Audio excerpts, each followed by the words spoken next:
Evangelho de João, capítulo 8, sem mais delongas. Quando nos encontraram, diga amém. Amém. A palavra diz assim: Jesus, entretanto, foi para o Monte das Oliveiras. De madrugada voltou novamente para o templo, e todo o povo ia ter com ele, e assentado os ensinava. Os escribas e fariseus trouxeram à sua presença uma mulher surpreendida em ato de adultério, e fazendo-a ficar de pé no meio de todos, disseram a Jesus: Mestre, essa mulher foi apanhada em flagrante adultério, e na lei nos mandou Moisés que tais mulheres sejam apedrejadas. Tu, pois, que dizes? Isto diziam eles, tentando para terem de que o acusar. Mas Jesus, inclinando-se, escrevia na terra com o dedo. Como insistissem na pergunta, Jesus se levantou e lhes disse: Aquele que dentre vós estiver sem pecado, seja o primeiro que lhe atire a pedra. E tornando a inclinar-se, continuou a escrever no chão. Mas ouvindo eles esta resposta, e acusados pela própria consciência, foram se retirando um por um, a começar dos mais velhos até aos últimos, ficando só Jesus e a mulher no meio onde estava. Erguendo-se Jesus e não vendo ninguém, mas além da mulher, perguntou-lhe: Mulher, onde estão aqueles teus acusadores? Ninguém te condenou? Respondeu ela: Ninguém, Senhor. Então lhe disse Jesus: Nem eu tampouco te condeno. Vai e não peques mais. Glória a Deus. Pai, nós lemos a tua palavra nesta noite. Ela é viva e eficaz. Que o teu Espírito Santo ministre aos nossos corações nesta noite. Que saiamos daqui, Senhor, cheios da tua palavra, limpos pela tua palavra, regozijados com a alegria que nos traz a tua palavra. E nesta noite, Senhor, o teu Espírito Santo ministre aos nossos corações de forma especial, em nome de Jesus. Amém. Podemos assentar, queridos. Eu quero chamar a atenção dos irmãos para o versículo de número 9. A Bíblia nos diz: Mas ouvindo eles esta resposta, e acusados pela própria consciência, vamos repetir juntos: acusados pela própria, perdão, está fraco ainda, acusados, mais uma vez, só para ficar guardado no coração, acusados pela própria consciência. Eu queria dar um tema a esta mensagem, e o tema é o seguinte: servindo ao Senhor com a consciência pura. Diga: servindo ao Senhor, com a consciência pura. Para entendermos o que é consciência, nós precisamos primeiro definir o que seria consciência. Certo homem, certa vez, ele disse o seguinte: ele estava devendo a uma empresa que ele havia defraudado. Ele havia tirado do caixa daquela empresa um determinado valor, e isso o impedia todas as noites que ele pudesse dormir. Ele, pegando metade daquele valor que havia roubado daquela empresa, ele fez um bilhete e escreveu mais ou menos o seguinte: anexo uma parte do valor, se ainda não conseguir dormir, devolvo o resto. E na verdade, com a consciência não é assim, porque a nossa consciência, ela sempre está nos acusando de alguma coisa. O texto que nós acabamos de ler, de João capítulo 8, versículo de número 9, Jesus, ele estava numa situação que, digamos assim, meio que provado pelos escribas e fariseus que levaram aquela mulher até Jesus, porque queriam, o texto explícito diz assim, queriam experimentá-lo. Porque se Jesus dissesse assim: olha, mulher, você está absorvida do seu pecado, eu sou Jesus de Nazaré, eu vim para dar o perdão, para morrer pelo pecado de vocês, levanta e vai embora, seja perdoado o teu pecado, aquelas pessoas acusariam a Jesus. Se Jesus dissesse também assim: o que é que a lei de Moisés Levítico capítulo 20, versículo 10, Deuteronômio capítulo 22, versículo 22 e 24, a Bíblia fala que aquela pessoa que fosse pega em ato de adultério deveria morrer apedrejada. Se Jesus fosse de encontro à lei, ele também estaria errado.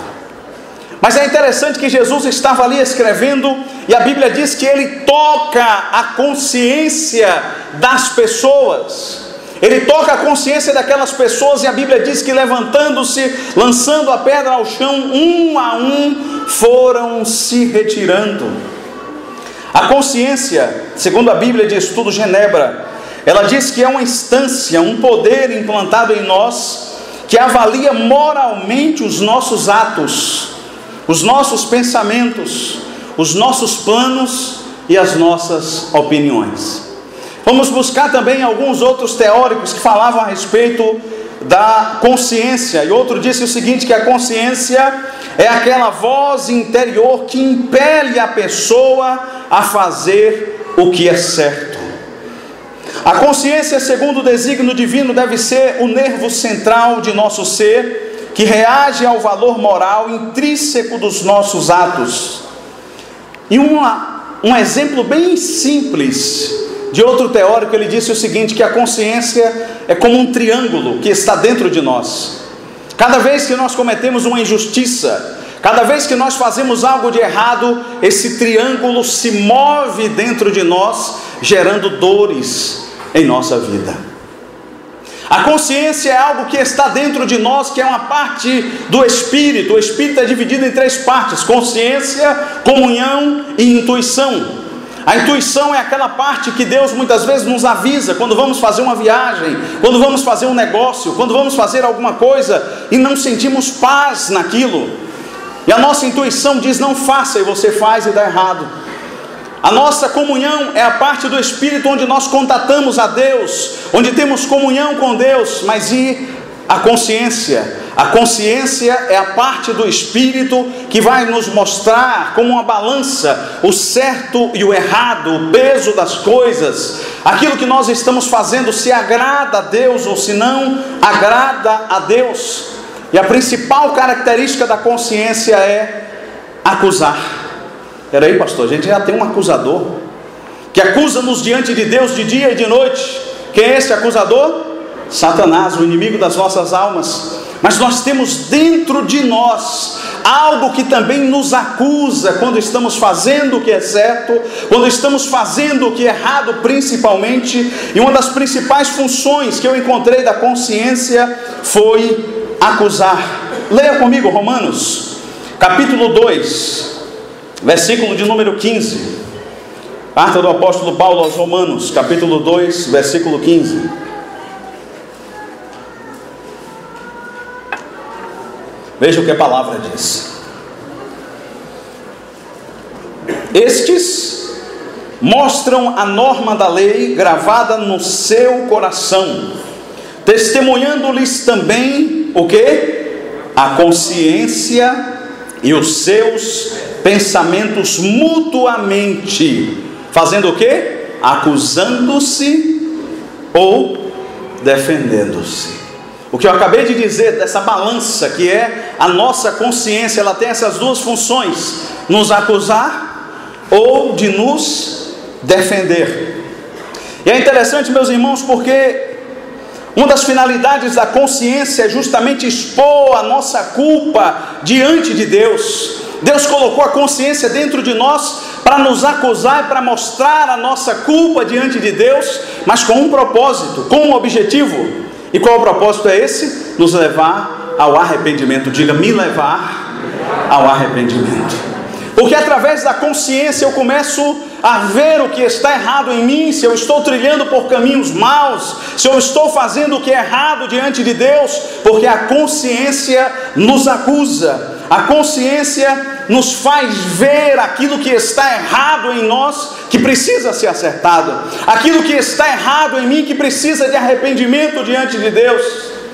E é interessante que quando a gente começa a falar em consciência, os irmãos podem estar pensando, onde é que o pastor quer chegar quando fala de consciência? Porque, meus irmãos, apesar de ser um acusador dentro de nós, a consciência é um aliado nosso. Porque quando nós cometemos alguma coisa errada, quando nós fazemos alguma coisa errada, a consciência estala, acende uma luz e nos mostra aquilo que estamos fazendo. Eu anotei aqui algumas perguntas que não quer se calar nesta noite. Mas essa pergunta não vai ser respondida audivelmente por nós. No nosso interior nós vamos responder. A primeira delas é: eu assisti ou li alguma coisa que não deveria assistir ou ler? Eu estive em algum lugar onde eu não deveria estar ou ter ido? Eu tive comunhão com pessoas que deveria ter evitado? Eu enganei alguém? Eu não fiz o que deveria ter feito? Eu menti de maneira consciente, com medo de perder alguma coisa? Eu não paguei uma dívida que estava pendente há muito tempo? Falei ou pensei, na verdade, o que não deveria pensar ou falar? Será que, quando eu fiz essas perguntas, a sua consciência pesou aí? Você se lembrou talvez de algo que você não deveria ter feito, mas fez? Você se lembrou talvez de algo que um lugar onde você não deveria ter ido, mas foi? Você se lembrou de conversas que não deveria ter tido, mas teve? Porque a nossa consciência, ela vem justamente como um espelho nos mostrar a nossa realidade, vem como espelho nos mostrar a nossa condição, porque a consciência acusa. João capítulo 8, versículo 9, e tendo Jesus tocado a consciência daquelas pessoas, um a um, foram se retirando daquele lugar, foram deixando as suas pedras e foram embora. Hoje o pastor Leomar falou algo interessante pela manhã. Ele falou assim: se os nossos erros, se os nossos defeitos fossem colocados em um telão, vocês lembram? Acho que ninguém permaneceria aqui. De um a um, todo mundo começava a pegar o banquinho e sair devagarzinho e ir embora, porque todos nós temos falhas, todos nós temos defeitos, todos nós temos complicações, somos seres complicados, mas a nossa consciência está diante de nós para nos ajudar, porque a consciência, ela tem duas funções. A primeira função da consciência é nos acusar e nos levar para perto de Deus. E qual é a segunda função, pastor? Nos causar vergonha e nos levar para longe de Deus. A consciência, ela nos aproxima ou ela nos tira da presença de Deus. Sabe por que tem gente que não lê mais a Bíblia? Porque a consciência está tão pesada que ele fala assim: poxa, que dignidade eu tenho de ler a Bíblia, de pegar a palavra de Deus, as sagradas escrituras e ler, porque a minha vida não condiz mais com essa realidade. Sabe por que não ora mais? Porque a consciência pesou a tal ponto de que não consegue mais se aproximar de Jesus. A consciência faz essas duas coisas: aproxima de Jesus ou leva para longe de Jesus. A consciência pesada leva muita gente a deixar de orar, a deixar de ler a Bíblia, a deixar de vir aos cultos, porque elas se sentem indignas de estarem aqui na presença de Deus. Mas é interessante porque nós não devemos ceder à nossa consciência. Como assim, pastor?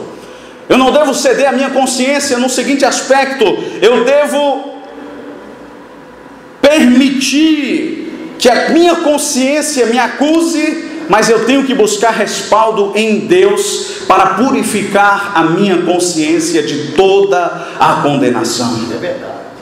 É interessante que alguém, certa vez, escrevendo sobre a consciência, ele desenhou um cavalo como se estivesse correndo, e ele colocou a seguinte frase em latim: frustra corris, que significa você corre em vão.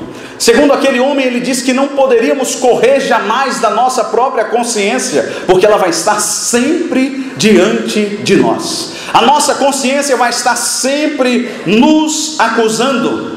E eu vi um exemplo interessante. Diz que um soldado de um exército alemão, ele estava guerreando nos Estados Unidos, e na casa em que eles ficaram hospedados tinha um tabuleiro de xadrez. E aquele tabuleiro de xadrez era usado no momento de lazer, para se divertir, para jogar o xadrez e tal. Eles se apegaram tanto àquele xadrez, que pegaram o xadrez e levaram embora quando voltaram para os Estados Unidos. 15 anos se passaram, e ele disse que todas as noites que ele dormia, a sua consciência dizia: olha, esse xadrez não é seu, você vai ter que mandar enviar novamente para o dono lá nos Estados Unidos. E ele disse que pegou o xadrez, embalou o xadrez e mandou de volta para aquele endereço, porque o xadrez não pertencia a ele. Um certo funcionário de um estabelecimento, que não é aquele do início que eu falei, que devolveu apenas a metade, ele começou a pegar pequenos valores do caixa da empresa onde trabalhava, e com o decorrer do tempo, ele começou a sentir alguns sintomas como de epilepsia, tremores pelo corpo, convulsões, e ele não sabia o que era. Foi ao médico, e chegando no médico, o médico o examinou, clinicamente ele estava perfeito, não tinha nada. E o médico, conversando com aquele homem, diz: você não tem nada a resolver na sua área sentimental, dentro dos seus sentimentos, dentro da sua consciência, dentro da sua alma? E ele se lembrou que ele devia aquele valor à empresa, que precisava ressarcir aquele valor, mas ele tinha vergonha que as pessoas descobrissem o erro que ele cometeu. E aquilo causava, na verdade, no seu corpo, muitas vezes, sensações, experiências que pareciam com a epilepsia, mas que não era. O médico conversou com aquele homem e disse: olha, vá à sua empresa, converse com o seu diretor e devolva a ele o dinheiro que você pegou da empresa, e você vai sentir-se curado desses sintomas. E assim aquele homem fez. É interessante, meus irmãos, porque a nossa consciência, e tem um texto parecido com esse em Salmo 32, 3 e 4, onde o salmista diz assim: quando eu calei em relação ao meu pecado, envelheceram os meus ossos, mas eu confessei-te a minha culpa. E o que aconteceu? Ele se libertou daquele jugo.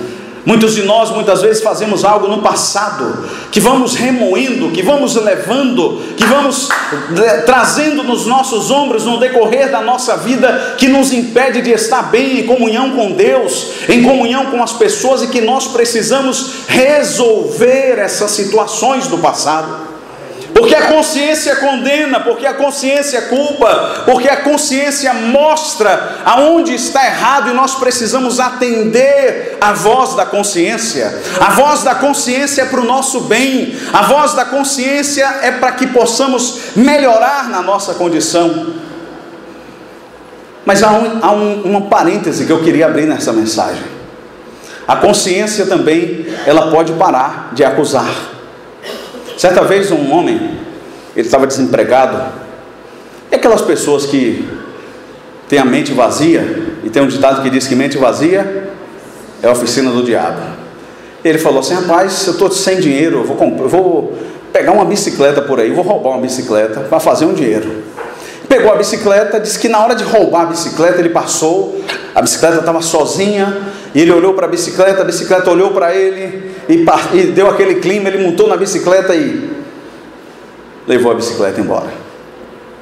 A consciência daquele homem martelou de dia e de noite, dizendo: você roubou o bem de alguém que trabalhou e pagou para estar com aquela bicicleta. E acusado da sua consciência, a necessidade bateu de novo. Ele falou: agora eu vou roubar um bem maior, vou roubar uma moto, porque o dinheiro da bicicleta não deu para nada. E roubou uma moto, na verdade, vendeu a moto e também não deu para resolver o seu problema, e ficou um pouco acusado na sua consciência. Roubou um carro e já sentiu menos do que sentiu na bicicleta, do que sentiu na moto, e falou assim: já sei como eu vou resolver minha vida, eu vou roubar agora um banco. E roubou um banco, e a consciência não o acusou de forma alguma. Sabe por quê? Porque a consciência pode parar também de acusar.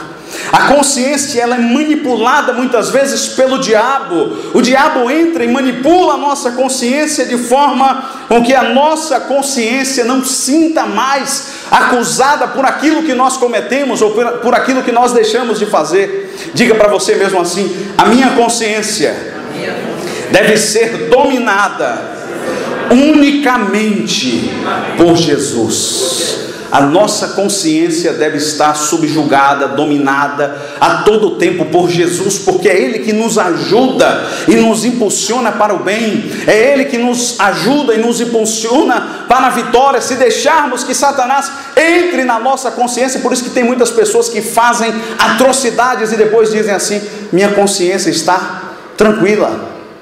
Eu vi um exemplo nessa mensagem, estudando essa mensagem, eu vi um exemplo de um ditador de um país que matou mais de 2 milhões de pessoas, sufocado, preso, sem comida, e no final de tudo ele deu uma entrevista em 1997, e quando perguntaram: você não dói a sua consciência quando você chega no travesseiro à noite para dormir? E ele falou: não, minha consciência está tranquila, porque existem mentes, existem consciências que estão cauterizadas pelo diabo, que estão subjugadas pelo diabo, que não sentem mais remorsos naquilo que fazem.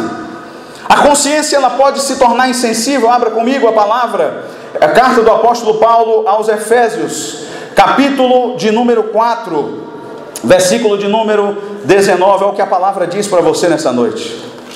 Quem está entendendo aí? Amém? Todo mundo está entendendo? Não tiver, eu começo tudo de novo.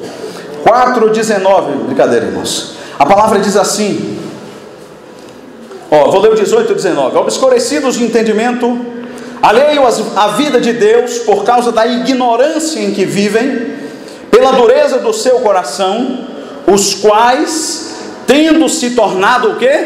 Insensíveis, se entregaram à dissolução, para com avidez cometerem toda sorte de impureza.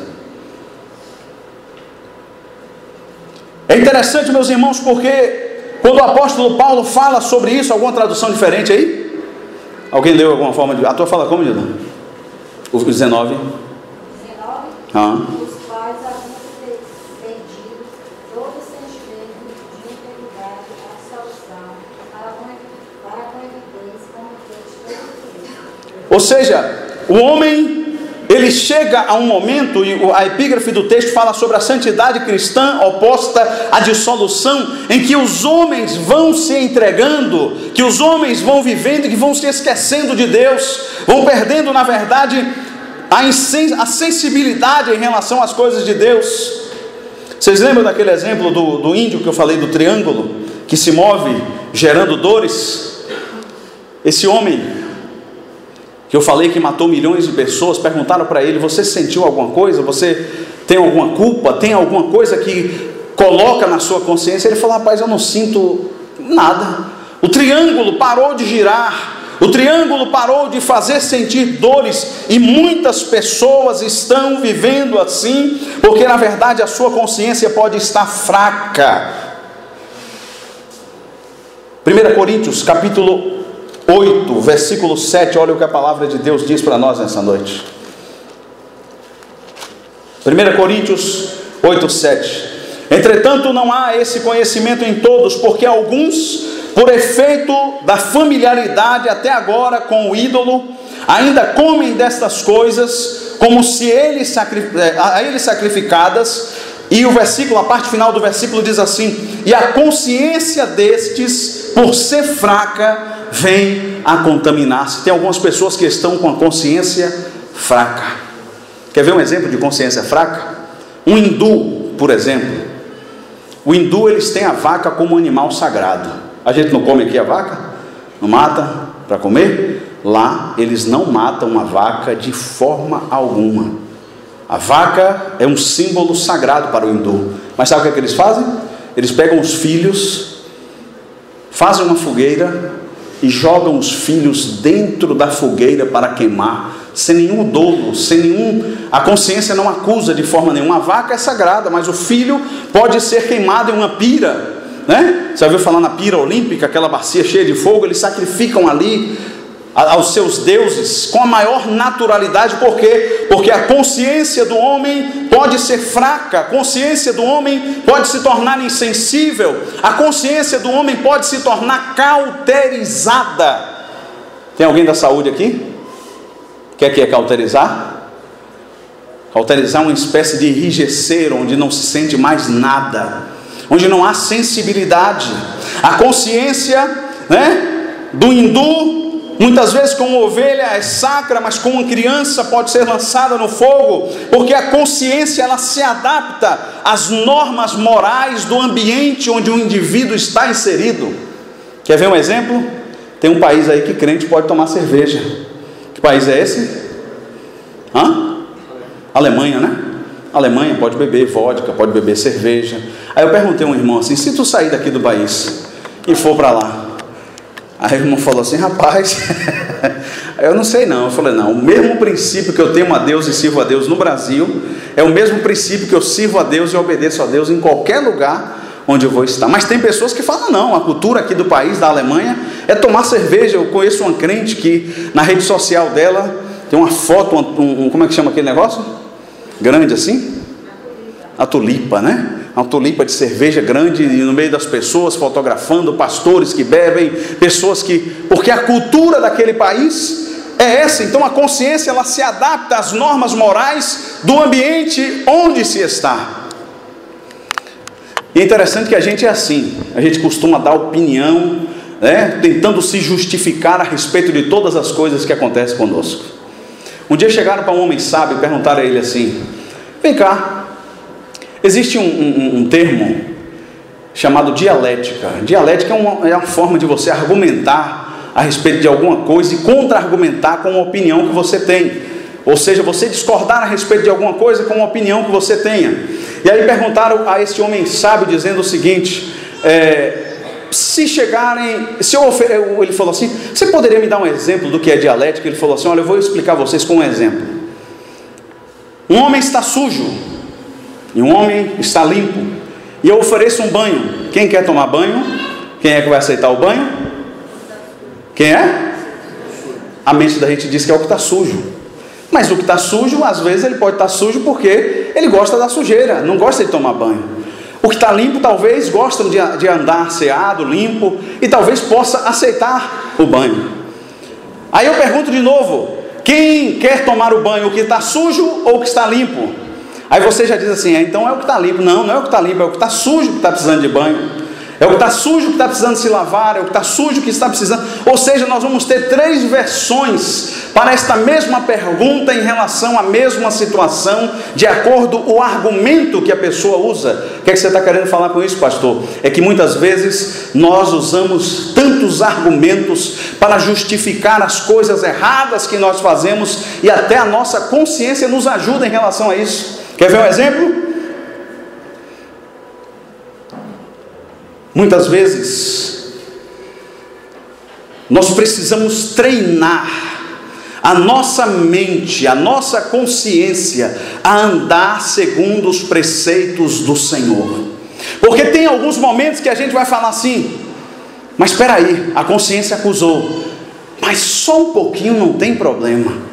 Só uma dose não tem problema, só uma vez não tem problema, porque a gente tem, na verdade, uma justiça própria, meu irmão, que fede na gente. E o profeta Isaías vai dizer que a nossa justiça para Deus é como o quê? Trapo de imundícia, é como fezes e fede. A nossa justiça própria, e muitas vezes a nossa consciência nos acusa, mas aquela voz, ou voz que tem no interior da gente, que fala assim: tem problema nenhum não, só um pouquinho não faz mal, só uma vez não tem problema, ninguém está vendo. Sabe que voz é essa que muitas vezes fala com a gente? É a voz do próprio inimigo. É aquela voz que lá em Mateus capítulo 4 falava com Jesus assim, às vezes usando a palavra: se tu és filho de Deus, por que não lança-te daqui embaixo? Porque está escrito. Às vezes o inimigo usa até a questão da palavra para muitas vezes fazer com que pessoas se enveredem por caminhos difíceis. Encontrei uma irmã esses dias em Jaguaquara, mandou um abraço para o pastor, esqueci o nome dela, disse que é fã do pastor Eleomar. E aí essa irmã falou que um dia se reuniu com algumas pessoas, e essas pessoas estavam com umas crendices assim estranhas no meio evangélico, falando contra dízimo, falando contra tantas coisas. E ela falou assim: pastor, naquele momento a pessoa falava até contra ajoelhar-se para orar, que segundo eles era uma tradição do catolicismo romano o ajoelhar-se para orar. e aquela pessoa falou assim: será que isso é verdade mesmo? E ela foi para casa, ela ligou para uma amiga dela e falou assim: ô fulana, vamos esquecer esse negócio de dízimo, vamos esquecer esse negócio de dar dinheiro para a igreja. Aí ela falou que na mesma hora ela sentiu alguma coisa falar com ela. Ela disse: fulana, eu falei isso para você, me perdoa, desculpa, porque não sou eu que estou falando. E muitas vezes, irmãos, nós deixamos com que essa voz do inimigo utilize a nossa própria consciência, o nosso próprio coração, a nossa própria vida, em determinadas situações em que conflitamos até mesmo com a palavra de Deus e com as verdades que nós já sabemos, que nós já ouvimos. E a Bíblia diz: acheguemo-nos confiantemente junto ao trono da graça, a fim de sermos achados em ocasião oportuna. Eu preciso me apegar às verdades ouvidas, para que dela jamais eu possa me desviar. Eu não posso, queridos, ouvir qualquer vento de doutrina soprar sobre mim, querer chegar a mim e muitas vezes travar a minha própria consciência, perguntando: será que o que eu estou fazendo é certo? Será que a forma que eu estou cultuando é certa? Eu preciso treinar, eu preciso ensinar a minha própria consciência a respeito da palavra de Deus. A minha consciência deve estar submissa ao que ensina a palavra de Deus. A minha consciência precisa estar, na verdade, sendo direcionada pelo Espírito Santo de Deus. E eu lembro da palavra que eu disse àquela irmã. Está escrito: a unção que dele recebestes permanece em vós, e é verdadeira, e não tendes necessidade que ninguém vos ensine a respeito de qualquer coisa, porque essa unção vos ensinará a respeito de todas as coisas. O nosso irmão João, falando em uma das suas cartas, ele disse isso. Ele disse que muitas pessoas viriam com ensinamentos distorcidos a respeito da palavra, e que se até um anjo descesse do céu apresentando outro evangelho que não fosse esse que está posto, que considerássemos anátema, amaldiçoado, mentiroso. E tem muitas pessoas que estão permitindo que a sua consciência não mais acuse em relação a isso. Eu já estou finalizando. 1 Pedro capítulo 3, versículo 16, olha o que a palavra de Deus diz. 1 Pedro 3,16.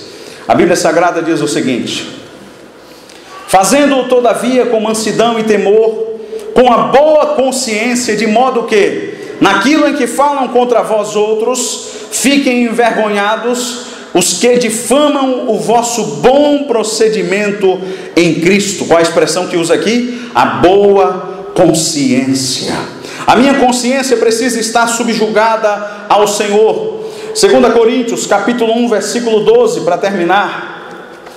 2 Coríntios, Paulo escrevendo aos Coríntios, olha o que ele disse. Capítulo 1, versículo 12. Quem lembra da caneta que eu falei para trazer para a igreja? Traga sempre o canetinho e o papel para anotar. Porque a nossa glória é esta: o testemunho da nossa consciência de que com santidade e sinceridade de Deus, não com sabedoria humana, mas na graça divina, temos vivido no mundo, e mais especialmente para convosco. Qual é a expressão que Paulo usa? O testemunho da nossa consciência. Eu preciso dar testemunho da minha consciência, porque a minha consciência tende a cauterizar. Eu vou ler um versículo para vocês agora que vai falar sobre isso, sobre a consciência que é cauterizada.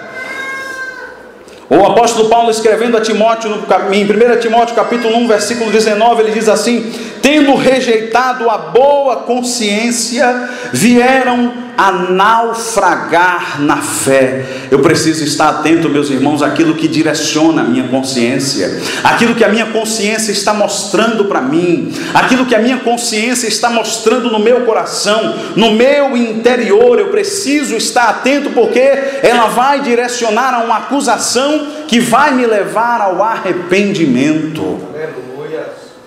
Eu quero dizer nesta noite que se você entrou aqui talvez com a sua consciência pesada em relação a algo que você fez na sua vida, algo que você cometeu lá no seu passado, talvez algo que você está vivendo, quem sabe neste dia e nesta noite, Deus está dizendo para você: eu sou aquele que pode purificar a tua consciência, eu sou aquele que pode lavar os teus pecados, eu sou aquele que pode remir todos os teus pecados, toda a acusação de Satanás contra você, Deus pode lançar por terra nesta noite, porque Ele tem todo o poder. Aleluia.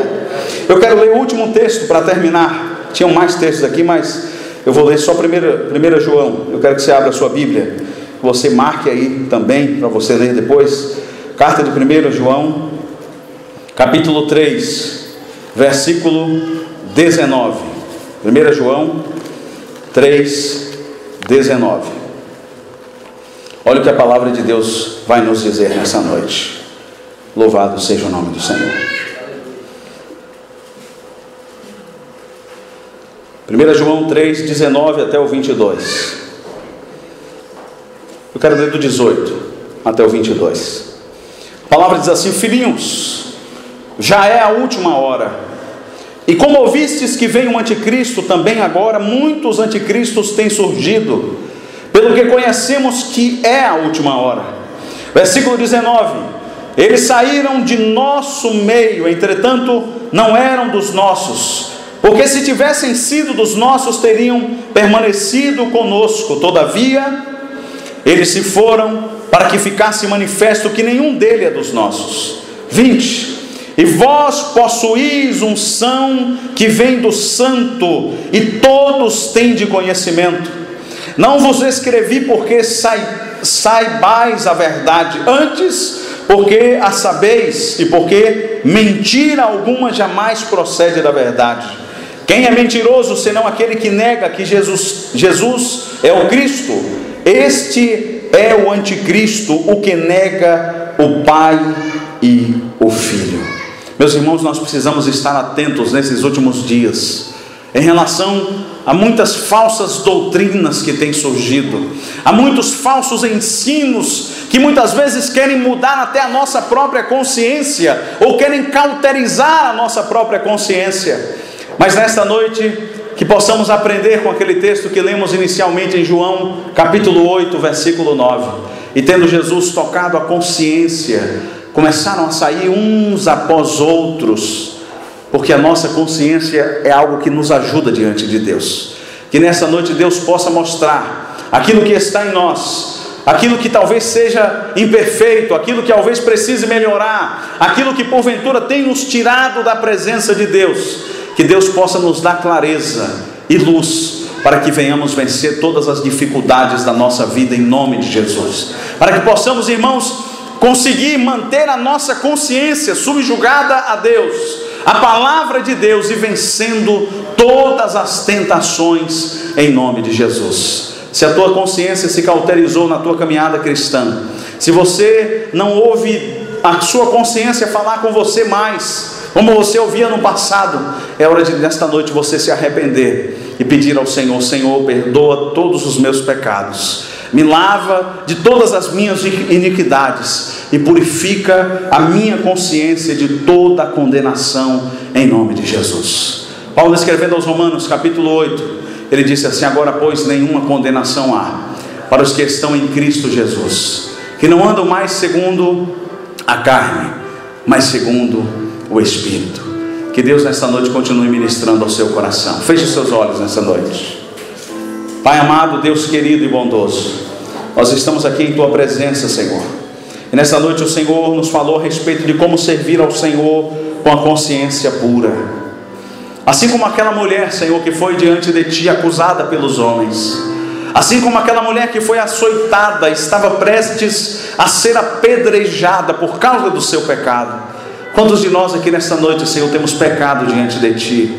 Temos cometido, Senhor, ações, por gestos, por pensamentos, por palavras, que tem, Senhor, muitas vezes ido de encontro ao que o Senhor nos ensina, tem se conflitado com o que a tua palavra nos orienta.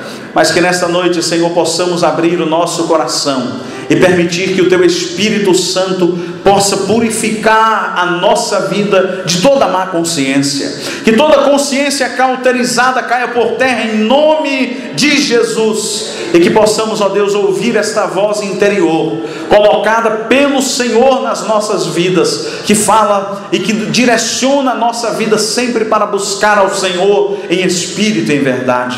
Tira do nosso meio toda condenação, nos faz vivermos, Senhor, uma fé saudável em Tua presença, uma fé viva no Senhor, Senhor, a cada dia vivendo mais na Tua presença e sendo, Senhor, guiado pelo Teu Espírito Santo. Não permita que o nosso coração e a nossa mente se perca no decorrer da nossa fé cristã, mas que possamos permanecer firmes e inabaláveis, sabendo que do Senhor virá a nossa recompensa. Permanece conosco, Senhor, e nos abençoe com toda sorte de bênção, em nome de Jesus. Aplauda o Senhor Jesus. Glória a Deus.